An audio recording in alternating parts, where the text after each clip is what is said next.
اعوذ باللہ من الشیطان الرجیم بسم اللہ الرحمن الرحیم۔ دوستو، آج ہم الحمدللہ سورۃ الانعام کا 7واں رکوع ترجمے، تفسیر اور گرامر سے سمجھنے کی سعادت حاصل کریں گے۔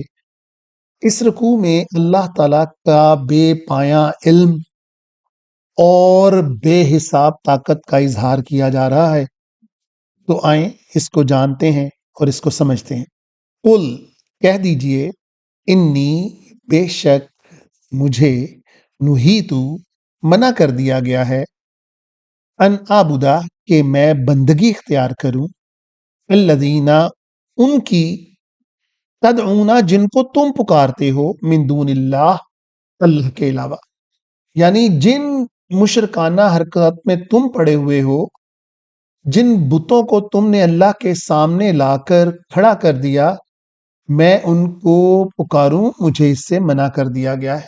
قل لا، کہہ دیجئے کہ نہیں، اتبعو، میں اتباع کروں گا، اہواءکم، تمہاری خواہشات کی، قد دللت اذن، اتنے کا مطلب دوستو یہ ہوتا ہے کہ اگر میں نے ایسا کیا تو میں بھٹک گیا، اذن وما انا من المہتدین، اور میں ہرگز بھی پھر ہدایت یافتہ لوگوں میں نہیں ہوں گا۔ قل، کہہ دیجئے، انی، بے شک میں، علی بینۃ من الربی، میں کس کے اوپر ہوں؟ واضح دلیل کے اوپر ہوں اپنے رب کی طرف سے، وکذبتم بھی، جس کو تم جھٹلاتے ہو، ما عندی ما تستعجلون بھی، میرے پاس تو وہ چیز ہے ہی نہیں جس کے لیے تم جلدی بچاتے ہو۔ استعجل کا مطلب ہوتا ہے جلدی کرنا، یعنی قیامت۔ ان الحکم الا اللہ، اور کسی کا حکم نہیں چلنا ما سوائے اللہ کے، یعنی حکم تو صرف اللہ ہی کا چلنا ہے۔ تم مجھے جتنا مرضی کہتے رہو کہ قیامت کیوں نہیں آتی، جاؤ اگر تم سچے نبی ہو تو لاؤ ہمارے اوپر قیامت لا دو، میرے بس کی یہ باتیں نہیں ہیں۔ میرا اللہ بہتر جانتا ہے کہ کب کس چیز کو واقع کرنا ہے، اور حکم تو اس کا ہی چلنا ہے۔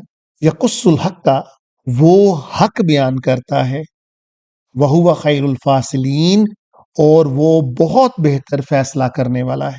قل لو انا عندی ما تستعجلون، کہہ دیجئے، لو کا مطلب اگر، انا، بے شک، عندی، اگر میرے پاس ہوتا، ما تستعجلون، جس کی تم جلدی مچاتے ہو، بھی، جس کے بارے میں، لقضی الامر، تو میں تو پھر فیصلہ کر دیتا، بینی، میرے درمیان، و بینکم، اور تمہارے درمیان، پھر میں فوراً ہی فیصلہ کر دیتا۔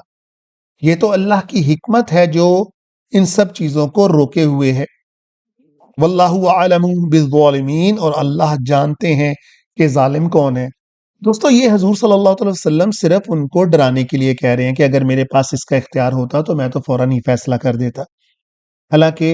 حالانکہ طائف والے دن آپ صلی اللہ علیہ وسلم کو اختیار دیا گیا تھا کہ اگر آپ چاہیں تو فرشتے ان پوری قوم کو تباہ و برباد کر دیں، مگر آپ نے ایسا نہیں کیا، اور فرشتے حاضر ہوئے تھے، پہاڑوں کا فرشتہ بھی اور حضرت جبرائیل علیہ السلام بھی، اور انہوں نے کہا تھا کہ اخشبین پہاڑ، یہ شمالن جنوباً دو پہاڑ تھے، بہت بڑا سلسلہ آپ سمجھ لیں۔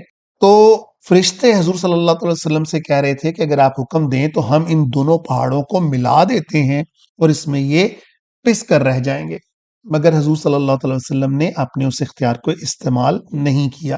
نبی صلی اللہ علیہ وسلم فرماتے ہیں وَعِندَهُ مُفَاتِحُ الْغَيْبِ، اسی کے پاس ہے چابیاں، کس کی؟ غیب کی چابیاں، لا يعلمها، کوئی نہیں جانتا اس کے بارے میں، اس غیب کے بارے میں، الا ہو، ما سوائے اس کے، وَيَعْلَمُ، وہ جانتا ہے، ما فی البر، جو کچھ اس خشکی کے اوپر ہے، یعنی زمین کے اوپر، والبحر، اور جو کچھ سمندروں کے اندر ہے۔ اور دوستو، بہت خوبصورت آیات ہیں یہ۔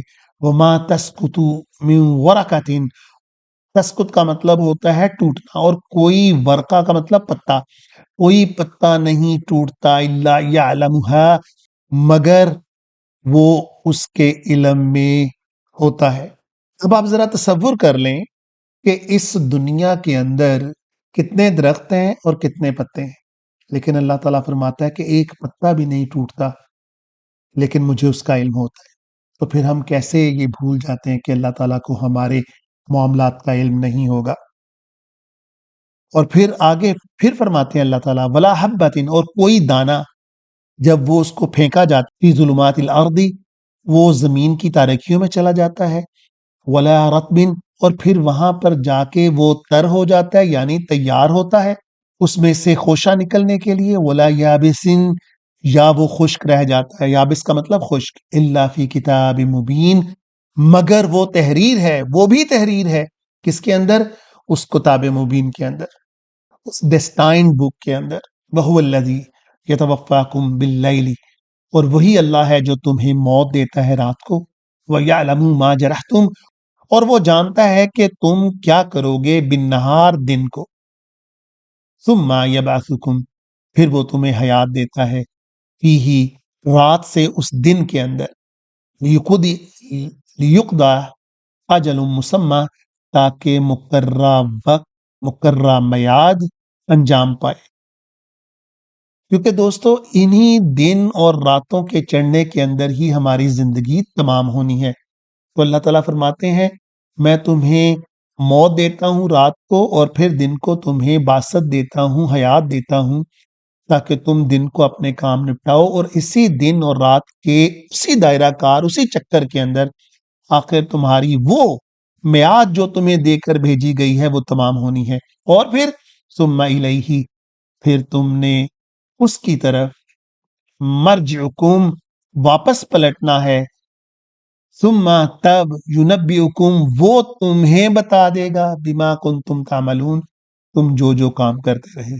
اللہ تعالی ہمیں اس ناپائیدار زندگی کے اندر پائیدار کام کرنے کی توفیق عطا فرمائے. وآخر الدعوانا ان الحمدللہ رب العالمین. يا نفس إن لم تظفري لا تجزعي